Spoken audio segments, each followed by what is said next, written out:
अयो सुरेखा, या साडीमध्ये संक्रांतीला किती उठवून दिसशील तू बायकांमध्ये. हाव, माझी पहिलीच संक्रांत आहे ना ही पण. आणि या संक्रांतीला तुझा नवरा घरी नाही, फक्त तू आणि मी, फक्त पतंग उडू. मज्जा. आणि तुमची बायको? अरे त्या भोंग्याचा कशाला लोड घेते तू? तुला सांगू, मला काय अख्ख्या महाराष्ट्राला माहितीये माझी बायको किती भोळी.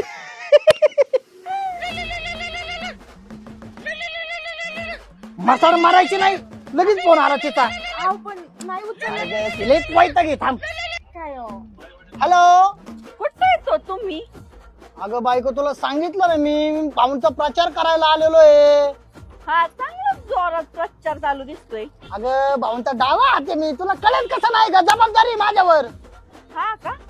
भाऊनी प्रचारासाठी वाटायला साड्या ना लावल्या का? साड्या आणि चार. तिला खास काय कळलं आपण साड्या घेतल्यात?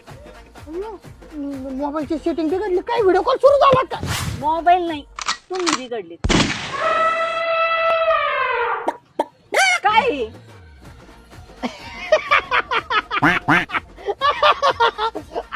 अगं बायको, आम्ही दोघ जण प्रचाराला गेलो होतो.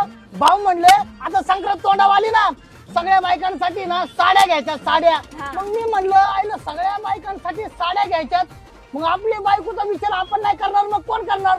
मग मी म्हणलं मॅडम माझी चॉईस चांगली आहे ना. हा, यांची चॉईस चांगली आहे, यांना डायरेक्ट घेऊन आलो इथं. आणि तुझ्या आवडीची, तुला जशी हवी तशी संक्रांतीसाठी स्पेशल साडी तुझ्यासाठी. माझ्यासाठी? हा. ताई, प्रचार झालाय आता. तुम्ही जा आता आणि उद्या वेळेवर या प्रचाराला. जा उद्या साड्याच्या दुकानात जायचं आपल्याला स्पेशल. मस्त आहे. मस्त आहे, मस्त आहे.